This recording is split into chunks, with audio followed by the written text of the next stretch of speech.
பாத்தீங்கன்னா யோசுவா என்ன சொல்றாரு, கர்த்தர் நம்மேல் பிரியமா இருந்தா அந்த தேசத்திலே நம்மை கொண்டு போய் பாலும் தேனும் ஓடுகிற அந்த தேசத்தை நமக்கு கொடுப்பார். கர்த்தருக்கு விரோதமாக மாத்திரம் கலகம் பண்ணாதீங்க. அவங்க சொல்றாங்க, கர்த்தருக்கு விரோதமா கலகம் பண்ணாதீங்க, அந்த ஜனங்களுக்கு நாம் பயப்பட தேவையில்லை. இதுதான் ஒரு துதிக்கிறவனுக்குள்ள இருக்கிற ஒரு விசுவாசம். அல்லேலூயா.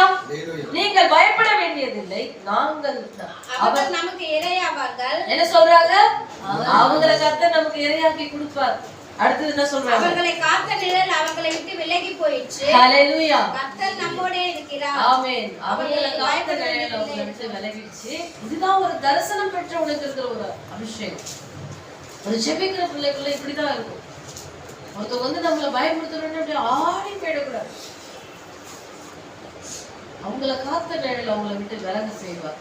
ஆண்டவர் இஸ்ரவேலருக்கு எப்படி இருக்கிறார்? நிழலா இருக்கிறார். நிழல் ஸ்தம்பமா, அக்னி ஸ்தம்பமா. அல்லேலூயா. அப்ப ஆண்டவர் கீழ என்ன சொல்றாரு? அப்பொழுது அவர்கள் மேல் கல்லெறிய வேண்டும் என்று சபையார் எல்லாரும் சொன்னார்கள். அப்பயும் அவங்க சொல்லியுமே இவங்க எப்படி இருக்கிறாங்க? கல்லடிக்கணும். எல்லாரும் கல்லெறி, அவங்க 2 பேர் மேலேயும் கல்லெறிய ஆரம்பிச்சிட்டாங்க. மோசையும் ஆரோனையும் அங்கேயே தள்ளிட்டாங்க. அவங்களும் போக கூப்பிட விழுந்துட்டாங்க. இவங்க மேல என்ன பண்ணிட்டாங்க? மோசை சொல்லாமலே கொண்டு போய் ஒரு நாள் உள்ள விட்டுருந்தாரா என்ன? அது செஞ்சுக்கணும் போல. ஃபர்ஸ்ட் செக் பண்ணிட்டு வந்தது என்ன ஆயிடுச்சு?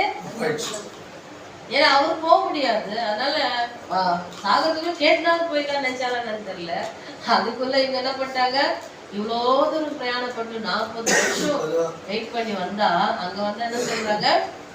இப்ப திரும்பி வங்கியா போலாம், எகிப்துக்கே போய் அங்கேயே செத்தா நல்லா இருக்கும்ன்றாங்க. அல்லேலூயா.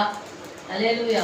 நிறைய பேர் ஏதாவது எக்ஸ்பெக்ட் பண்ணி கத்தக்கிட்ட வருவாங்க. அது கிடைக்கல உடனே அங்கேயே அதுவே நல்லா இருக்கு அப்படின்னு திரும்பிடுவாங்க.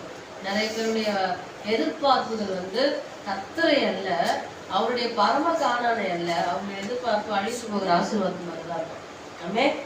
ஆனா தேவன் தான் எனக்கு சொத்து, என் சுதந்திரம்னு வரவங்க அவங்க என்னால நினைச்சிருப்பாங்க. அவங்க எந்த புயல் வீசினாலும் அவங்க வாழ்க்கையில கர்த்தரை விட்டு அவங்க என்ன பண்ண மாட்டாங்க. ஏன்னா அவர் தான் என்னுடைய சொத்து, என் எதிர்காலம், என்னுடைய நம்பிக்கை அப்படின்னு இருக்கிறவங்க எந்த முன்வைத்த காலம் எந்த ஒரு இதுலையும் என்ன பண்ண மாட்டாங்க, பின்வைக்கவே மாட்டாங்க. அதுதான் ஒரிஜினல் விசுவாசத்துக்கு இருக்கிற ஒரு ஸ்ட்ரென்த். பிரியமானவர்களே, இவங்க அடுத்தது சொல்றாரு என்ன நடக்குது இந்த இடத்துல? உடனே கர்த்தருடைய மகிமை ஆசரிப்பு கூடாரத்தில் உடனே கர்த்தர் கோவப்பட்டு இறங்கிட்டார்.